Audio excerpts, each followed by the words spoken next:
What's up, FOA Squad? I'm Anthony, and welcome to our channel, Life with Anthony. I hope that everyone is doing well out there. Happy Monday to you guys. All right, guys, so today I wanted to just sit down and have a very candid talk with you guys about, can I afford a Class B RV? And do I even need to have a Class B RV? And I'm also going to touch a little bit about my budgeting, which I don't even know if I can actually call it budgeting, but run you guys through my monthly expenses and give you a ballpark figure of, my monthly earnings, and, just to put everything in perspective for you guys, because they are pretty much in perspective for me. So this is shared information so I can put things in perspective for you guys. All right, so let's just start with my monthly expenses as they are right now. So these are my monthly expenses right now and the total of them. And not a lot going on. Now these are my main expenses. These are not my little small things like my streaming apps that's $5 here, $5 there for like Apple TV and Peacock and all of those things. This is not my gym membership, which is $10 a month. I just didn't want to dab all into these are the main ones that makes the difference, monthly. So now this is why I have my car. Now I'm only going to have my car for another month and a half. Well, my car payment, I should say, for another about a month and a half to 2 months tops. And when my car is paid off, this is going to be my monthly expenses. So it is a big difference. And again, this does not include the little smaller things. And now this is a ballpark figure of what my monthly earnings are. So I'm already in a good position to save, as you should know by now, because I aggressively save money and am able to pay my car off in a short period of time that I have been living in my car since September 30th of last year. So this is, I won't go into how much I'm saving and all of that kind of stuff because, some things should be kept in the wallet. And, but I am saving a pretty penny out of what's left after my expenses and everything. So with that information there, it's kind of like I think to myself, I can afford one. I can afford one. I do believe that wholeheartedly that I can afford a Class B RV. Now the question, since that has been determined, the question now would be want versus need. Do I need something else? And even if I need something else, do I need something else that big at that cost? I really want to keep my finances as well as my life and in perspective here. In perspective. Buying a Class B RV is definitely a commitment to the lifestyle, 100%. It's kind of like once you sign on the dotted line and you drive that bad boy off the lot, I have committed to being in this lifestyle, and which I'm getting closer and closer to the thought and the whole idea of that's not a bad idea. That will help you to continue to save. Now, with those numbers there in mind, I came up with a number that if I decide to purchase a Class B, if I can get my monthly expenses for that Class B RV under a certain amount, which I'm not going to tell you the amount because after I showed you all that stuff, but which will include three things: the gas, the monthly expenses of gas, the insurance for it, and the payment. And the number that I have in mind, if I can get it there, I'll still have a decent amount of money left to, at least save a little bit. Now, of course, the saving will be nowhere near the savings that I have now and I'm able to save now versus the savings when I pay my car off, which is going to be off the charts.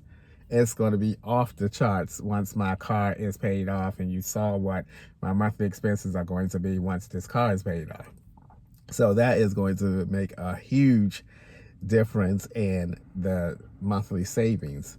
So, I think the question is for me to answer is, do I need it? Do I need it? Do I need something that big at that cost at this time in my life? Do I need it?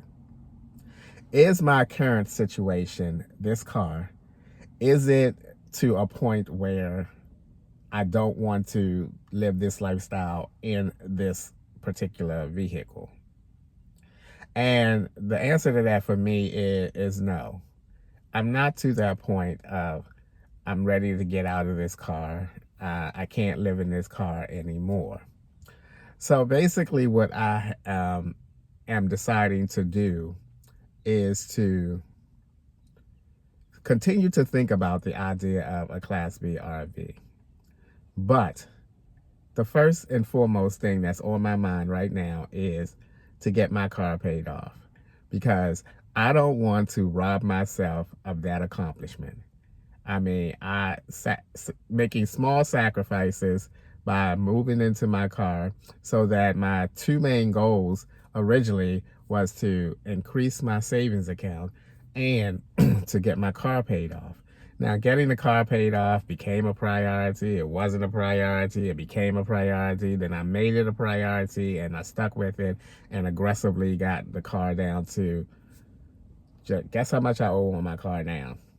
I went Friday, this Friday passed, I went and dropped a few more $1,000s on my car, to be exact. And now I only owe under $5,000 on my car, under $5,000. And I cannot wait to have that title in my hand, that title of ownership in my hand. And I'm going to pat myself on the back because I'm going to be so proud of myself for, moving in this car and finally seeing that it was worth the move. It was worth moving into this car because I see what it has done for me from a financial standpoint. It has allowed me to aggressively save that money and get this car paid off. So I don't want to rob myself of that accomplishment and that joy of receiving that title in my hand. The other thing is I want to keep on looking, and I want to be able to, let me back that up a little bit, stay more on the financial side. The other thing is, once my car is paid off, I really want to take a few months, at least 6 months, of aggressive savings without the car payment. I don't want to hop out of paying this car off and then back into almost immediately another car payment or whatever. In this case will be a house payment. So I want to allow myself at least 6 months of saving without the car payment, because we are getting into our summer overtime months, which will be like a stint of 2.5 to 3 months of overtime with me not having that car payment, and all that overtime. Oh my gosh, you're talking about some aggressive summer savings. It's going to be on. So I want to give myself an opportunity to save money without a car payment. And the other part to that is, if I decide to buy a Class B RV, I want to have a nice chunk of change back into my savings. My savings is taking a little hit right now because I'm getting my car taken care of, but that's okay. It's not going to take me very long to rebuild and go beyond.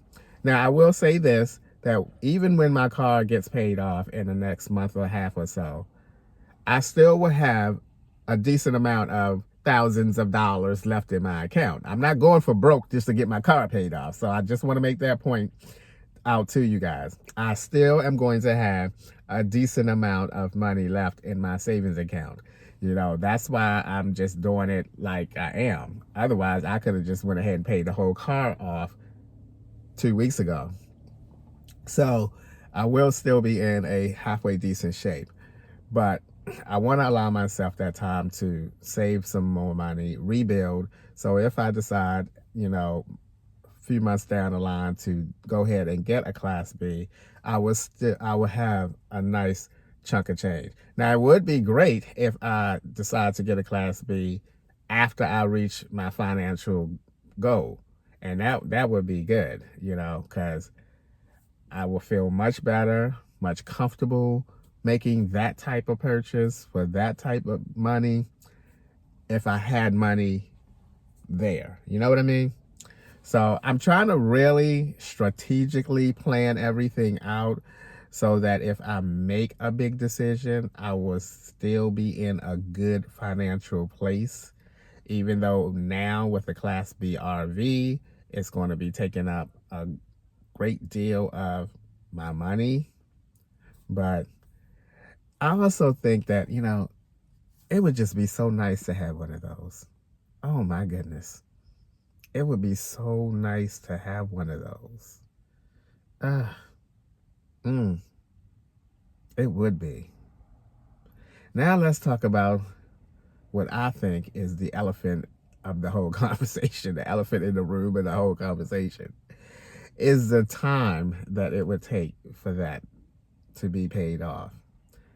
And I compare it to when I had a house. I bought a house. It was $85,500 for that house. It was a 30-year term. I was paying $796 per month for that house. And I'm thinking, these RVs are more than the house. Are they going to give me a 30-year term?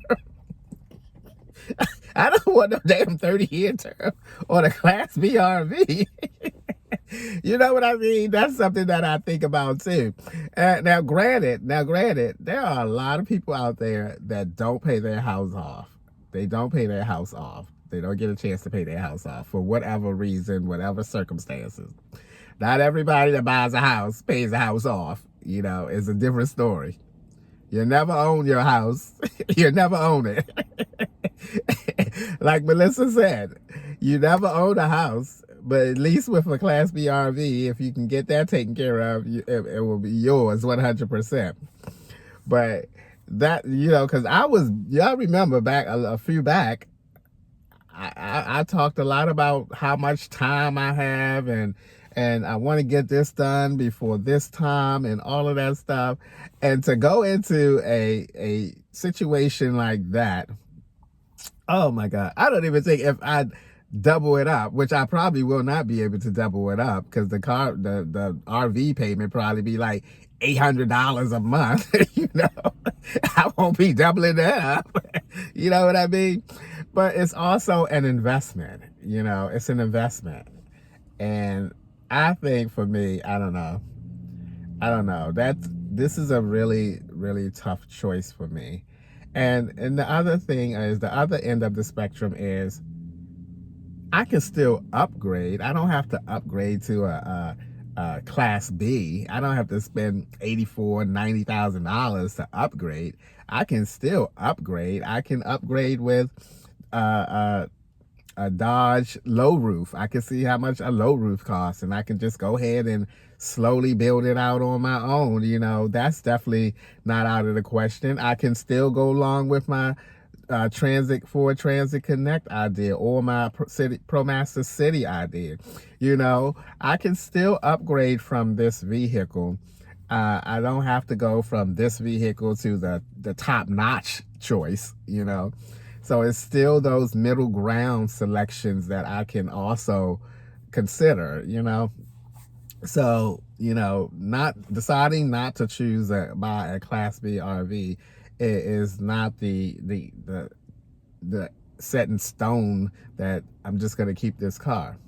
Now, it would be nice if I just keep the car after I pay it off, keep it as long as I want, continue to build my finances up, and then, you know, who knows, maybe next year I'll I'll get something, you know. I don't know. But honestly, I'm not seeing that Class B right now. I'm not seeing that right now. At least for, you know, another 6 months. Give me a chance to rebuild and go beyond my finances and everything. But I still do see the opportunity or the thought of getting something like the ProMaster City or something like that, you know. I'm just such a simple guy. I don't want the headache of stuff. I don't want the headache of having to take care of certain things to be in this lifestyle. I don't. I want it to be easy, less challenging as possible, you know. If I buy a ProMaster City, hell, I can build that out over the weekend. I can build that out over the weekend. Maybe 3 days. Maybe I have to take a Monday off or whatever. You know, I can do that over a weekend. But anyway, guys, you know, that's my thought process. And I have a doctor's appointment today. I have not been to the doctor's in a couple of years. So I'm excited, a little nervous. You know, got to find out what's going on, if anything, up in this body of mine. So cross your fingers, you know, everything is cool. I feel good, though. I don't feel like I have a sickness or anything. So, but we'll see. All right, guys, that's going to be a wrap for today's video. As always, thank you guys for taking a few minutes out of your day to watch my videos. I appreciate you guys for lending me your ear today, and I'll see you guys the next time.